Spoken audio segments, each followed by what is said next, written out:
So KG, what is the closing cost when buying a house? How much is closing cost when buying a house? Is this in addition to my down payment? Who pays for closing costs? Hold on. I'm gonna talk about that in a minute. Hey there, this is a KG. I'm a realtor with Fairfax Realty in Greenbelt, where we help buyers to buy their dream home and sellers to sell their houses.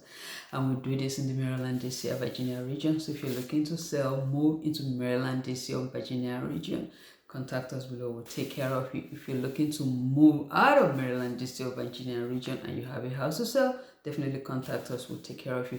And don't forget to subscribe to the channel. Drop me a comment, watch the video, share it.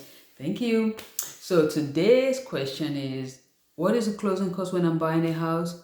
How much is closing cost when I'm buying a house? Who pays for closing costs when I'm buying a house? All right. Is this in addition to my down payment? Woof! A lot of questions. Let me answer them.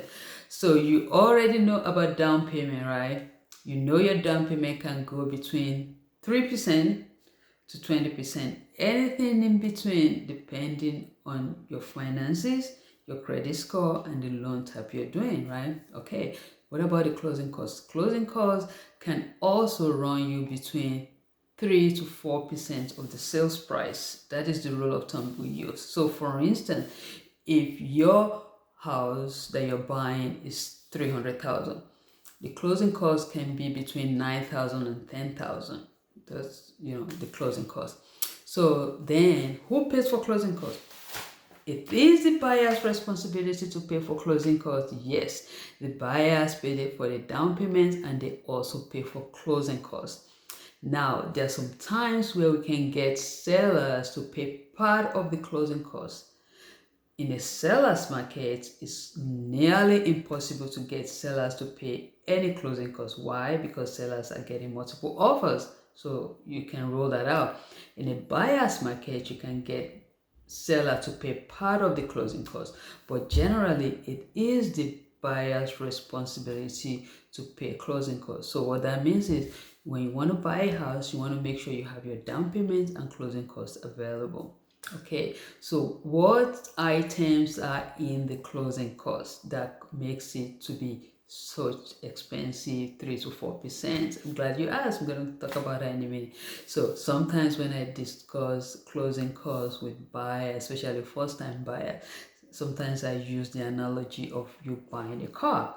So you go to a dealership, you buy a car, the dealers will say, okay, this is your down payment, this is the interest we're giving you, okay, you sign, but before they give you the key, you have to register the car.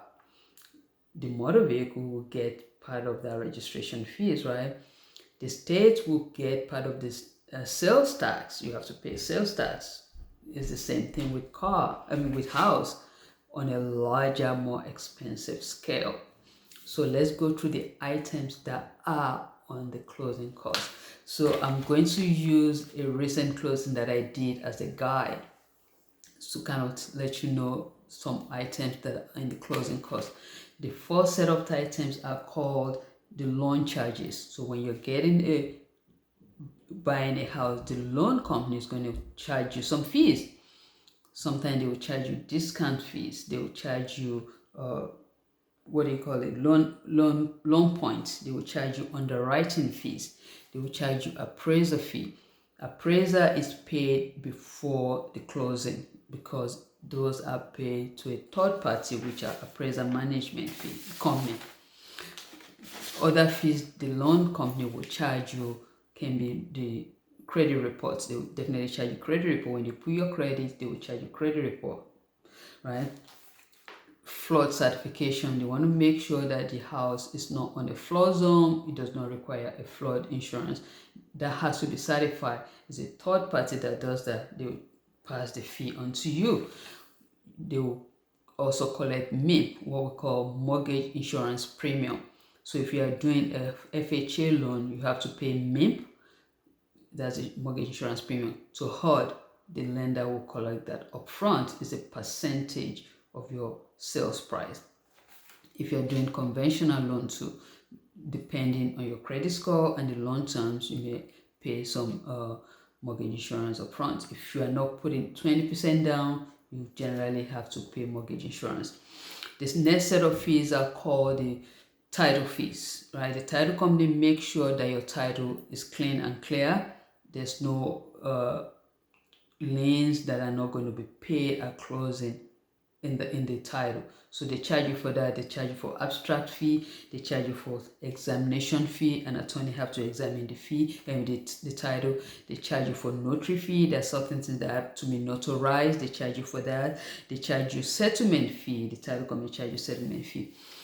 And then the next set of fees are called, the lender call escrow setup. That means they have to set up your escrow account. An escrow account is just an account that the lender will pay your property tax and your homeowner's insurance tax when it becomes due. So when you're just buying a house, there's nothing there. Sometimes they will have to set it up. They may collect 3 months up front, 3 months of your homeowner's insurance and 3 months of your property tax. That will set up the escrow account. And then even at closing, you pay 1 year homeowner's insurance up front. You pay that. The next set of fees are called government recordation and transfer charges. Hey, government always want a piece of the action.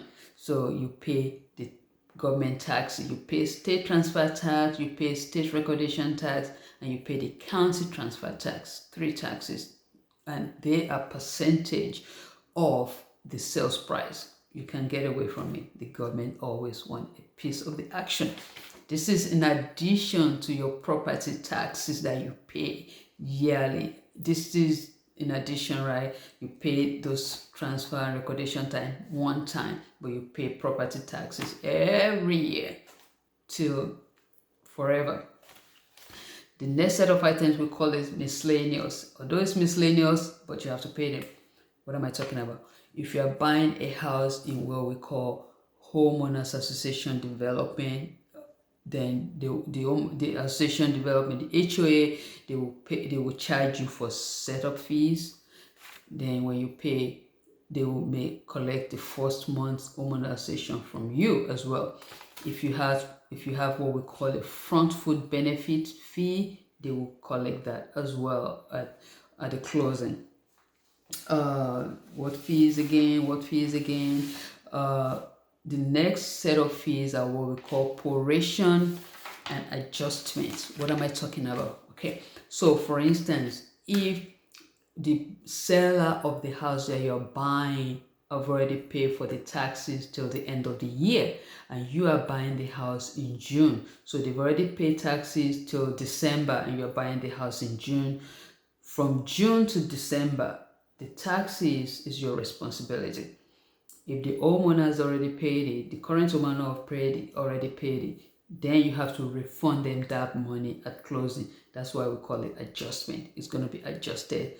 If they've already paid part of the homeowners association, let's say they've already paid for July and you're closing beginning of June, they have to prorate the amounts that they've used, and the remaining from the time you become the homeowner, you have to pay it. That's what it means by proration and adjustment. So those are the fees that are part of the closing costs. Everybody pays it when we're buying houses. When you're buying a house, those are the fees, closing costs, in addition to your down payment. All right, so I hope that explains at least closing costs. So remember, if you are looking to buy, sell, or move in the Maryland, DC, Virginia region, contact us. We'll take care of you. Don't forget to subscribe to the channel and leave a comment. All right, next time I'm going to deal with another question. Ciao.